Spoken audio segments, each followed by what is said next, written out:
California में 6 जून 2003 को एक 9 साल की लड़की जेनेट तमायो अपने स्कूल से घर जा रही थी। उसे इस बात की बिल्कुल भी खबर नहीं थी कि कोई उसका पीछा कर रहा है। तमायो अपने घर के पास पहुंचती है और वो जैसे ही चाबी से दरवाजा खोलती है, वो जो आदमी पीछा कर रहा था उसका नाम डेविड मॉन्टियल क्रूज होता है। डेविड तमायो को पीछे से जोर का धक्का मारता है और घर के अंदर घुस जाता है। घर में उस वक्त तमायो की माँ और भाई होते हैं। डेविड उन दोनों को यानी तमायो की माँ और उसके भाई पर हमला कर देता है। उन्हें बहुत मारता है, उन्हें मार पीट कर जख्मी कर देता है ताकि वो जो काम करने जा रहा है उसे कोई रोक ना सके। डेविड तमायो को पकड़ता है, उसके हाथ में हथकड़ी डालता है, उसे एक जो कार्डबोर्ड का बॉक्स होता है उसके अंदर डालकर बंद कर देता है। तमायो की माँ और भाई जमीन पर पड़े थे। वो उसे बचाना तो चाह रहे थे लेकिन उनकी हालत इतनी ज्यादा खराब थी कि वो हिल तक नहीं पा रहे थे। उनके आंखों के सामने तमायो को एक अनजान आदमी लेकर जा रहा था और वो देखने के अलावा कुछ नहीं कर पा रहे थे।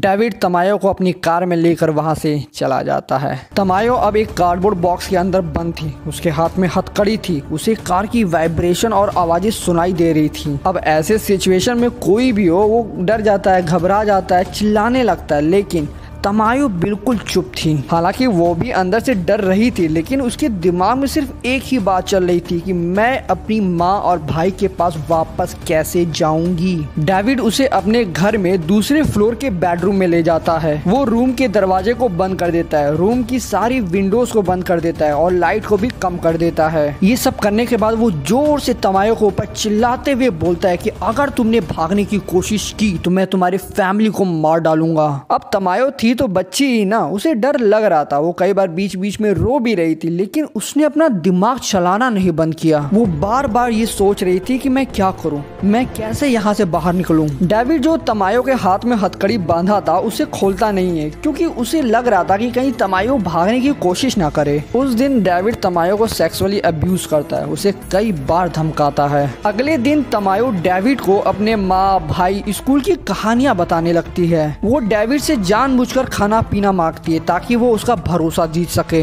और होता भी ऐसा ही है। पूरे 2 दिन के बाद डेविड को जब विश्वास हो जाता है कि तमायो नहीं भागने वाली है तो वो उसका हथकड़ी खोल देता है। अब कई बार डेविड जब रूम में नहीं होता था तो तमायो को रूम में जो कुछ भी मिलता था जैसे टूटी हुई घड़ी की parts, modelling clay, pizza box के टुकड़े, वो सारी चीजें अपने पॉकेट में छुपा लेती थी ताकि अगर वो किसी तरह यहाँ से बचकर निकल पाए तो वो सारी चीजें पुलिस को दे देगी ताकि पुलिस आसानी से डेविड के घर को ढूंढ सके। जिस रूम में डेविड ने तमायो को रखा था उसमें एक टीवी भी थी। एक बार डेविड ऐसे टीवी को ऑन करता है और उस समय टीवी पे अस्थमा का एड आ रहा था और ये एड तमायो भी देखती है और उसके दिमाग में एक आइडिया आता है। तमायो कुछ देर बाद एक्टिंग करने लगती है कि मुझे अस्थमा है, मुझे इनहेलर चाहिए, अगर मुझे इनहेलर नहीं मिला तो मैं मर जाऊंगी, और वो रोने का नाटक करने लगती है। डेविड का ट्रस्ट तमायो ने पहले ही जीत रखा था। उसे लगता था कि तमायो किसी को कुछ नहीं बताने वाली है, इसीलिए डेविड डिसाइड करता है कि वो तमायो को एक मार्केट के पास छोड़ देगा ताकि बाद में पुलिस उसे ट्रेस ना कर सके। डेविड तमायो को कार से मार्केट के पास ले जाता है। तमायो जैसे ही कार से उतरती है वो तेज दौड़ने लगती है क्योंकि उसे डर था कि अगर वो धीरे धीरे गई तो कहीं डेविड का मन बदल ना जाए और वो उसे फिर से ना पकड़ ले। इसीलिए वो दौड़कर एक शॉप के अंदर घुस जाती है और किस्मत से वो शॉपकीपर तमायो के न्यूज को देखा था, वो उसे तुरंत पहचान जाता है और वो पुलिस को कॉल कर देता है। डेविड ने सोचा भी नहीं था कि तमायो कुछ ऐसा करेगी, वो तुरंत वहां से भाग जाता है। पुलिस कुछ ही मिनटों में वहां पहुंच जाती है। पुलिस को देखते ही तमायो रोने लगती है।